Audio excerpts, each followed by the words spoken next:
Hey everyone, I wanted to give a short review of my Foscam FI9821W V2. It's the high definition 1280 by 720 wireless IP camera, or some people call it security camera.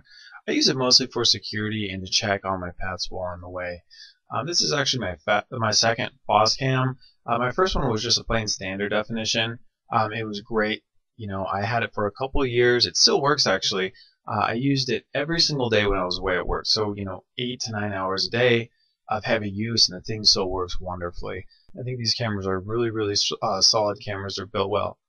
There are some mixed reviews about this camera, but from what I've experienced, it's because people don't take the time or don't really understand how to set it up properly. But that's fine, because if you're computer illiterate, the great thing about Foscam is they can actually set it up for you by remoting into your computer. The cost for that's around $20 to $40. I'm not sure on the exact amount. You'll have to check, but it's well worth it if you don't want to take the time to get into your router and set up the wireless functions on the camera. So, and Foscam's great because they give you a free DDNS. Not really sure what that means, but it's basically a free web page on their site that will allow you to view your phone. Your camera on your phone or your computer. You don't have to worry about any monthly fees. Obviously, you do need an internet connection. Now, setting up the camera, I was able to do it pretty easily. I just looked on YouTube. There's a lot of tutorials on there. Foscam does have a manual that makes it pretty easy to do. Some of the complaints about the camera were about the picture quality. When there's a lot of detail, like a tree with a lot of leaves, or there's a lot of bright light mixed with shadows. And I noticed that with my camera when I first got it, but after the updates on the camera, those problems went away for the most part. Okay, now we'll get into some of the features that I really like about the camera. First is the local recording onto an SD card. When something triggers the motion alarm, it will start recording little segments, little movie clips of what is moving in your place, which is great for if you ever need to use it for any reason. I have mine set up to capture snapshots of what's happening, and they are pretty instant. Usually about 5 to 10 seconds, I'll have an email coming to my phone or my computer and showing me what's going on in my house, which is very important to me. And that's great if you're expecting a repairman or a maid at a certain time. You know exactly when they get there and when they leave. Or if you just want to keep an eye on the kids when the babysitter's there, this camera is perfect for that. I love my pets a lot, and just knowing that they're doing all right when I'm away puts my mind at ease, especially if you're on vacation, if you're away from the house for a long period of time. The camera has a two-way audio function, which is pretty cool. So if your kids are home while you're away, or if you're one of those people that just likes talking to their pets, you can do that. It's pretty neat. Don't expect great audio, but it's definitely understandable. You can have a conversation with someone both through your phone and your computer, which is really neat. Now, the microphone isn't something you'd want to have on all the time. There is a little bit of a hiss, not bad, but there's a function where you can turn it on and off, both the microphone and the speaker. So, if you see someone coming in your house, you want to talk to them, you just click on that mode, talk to them, and then turn it off. Really cool function to have.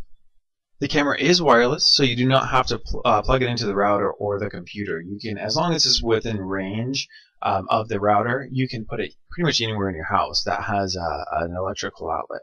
There are a few IP camera apps for your phone out there. I've tested them all, and I've just stuck with Foscam's free version. I think it's the best. It's very responsive, so if you're panning and tilting the camera around on your phone, it's pretty quick. And it also has the speaker and the mic function, which is cool.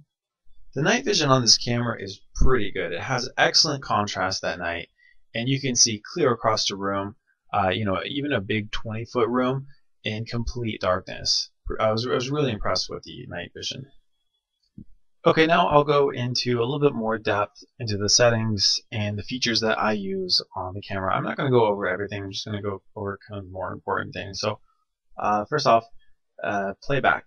This is really neat. You can go through, and anytime the motion alarm was set off, it records your little video clips in here. You can go ahead and select one and play it back based off the day in the calendar here. Really great function to have. Now here we have the application firmware. This is just letting you know if you need to update the camera or not. You can go on Foscam's website and check to make sure you have the latest one. Make sure that you keep this up to date. It'll solve a lot of the weird picture issues that the older firmware had. So there's that. Device status will tell you, SD card, how much space you have left, and so on. The DDNS status, this is your little web page that Foscam gives you for free. This is where you're going to put this into your cell phone or your computer when you try to log into it from, when you're at work or when you're away. I have mine blacked out just because it's, I don't want people seeing where my camera is located. So anyways, here is the router is connected to. So the log, this is kind of cool. It tells you when the motion alarm was detected, or when it was set off, and then the time. Also, it tells you who logged into your camera. Now, I only have one person logging in, the admin. If you set up different users, it'll tell you what time they've logged in and from what IP address. You can set up the time. That's pretty self-explanatory. User accounts. This is where you go and set up new users. Multiple cameras. I just have one set up, but you can set up quite a few if you like. Wireless settings is where you connect to. This is where you set up for your router. Now, the great thing on the back of the camera, it actually has an automatic function where you hit I think it's the WPS button, and it automatically connects to your camera to the router. Pretty cool. The mail settings is basically, this is the email address that the camera is going to use to send snapshots to your email address. So I have Gmail, and finding the information for Gmail, Yahoo, AOL, whatever email you have is pretty simple. It's all available online. You just do a search for SMTP server Gmail settings, something like that, and you'll find all that online. So this is where you go to set up to make sure you get the screenshot sent to your phone or to your email. FTP settings, I'm not familiar with it. I didn't set it up.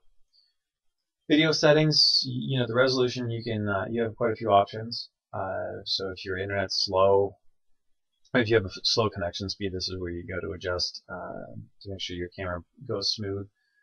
Some different options you got there. Timestamp, I have mine set up, yes. Okay, now we'll get into the alarm section. I really like this part about the Foscam camera. If you don't want the camera to record or activate the motion alarm during certain times of the day, you can just unselect those, which is a great function to have. Now, I have mine completely selected. You can see all the red in there. That is just because when I get home, I unplug the camera. If I'm not home, I plug it in, and it's just always the motion alarm is always on. So awesome function to have. Another cool thing is the detection area.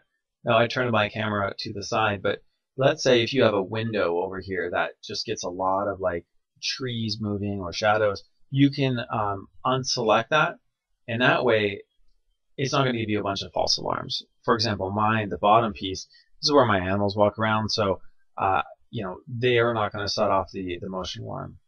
And under record settings, you can set the alarm record, just a couple functions over here, but really the only one that I use is the alarm record time. It just tells you how long of little video clips you want it to start recording when it senses motion. I just have mine set at 30 seconds. Works good for me.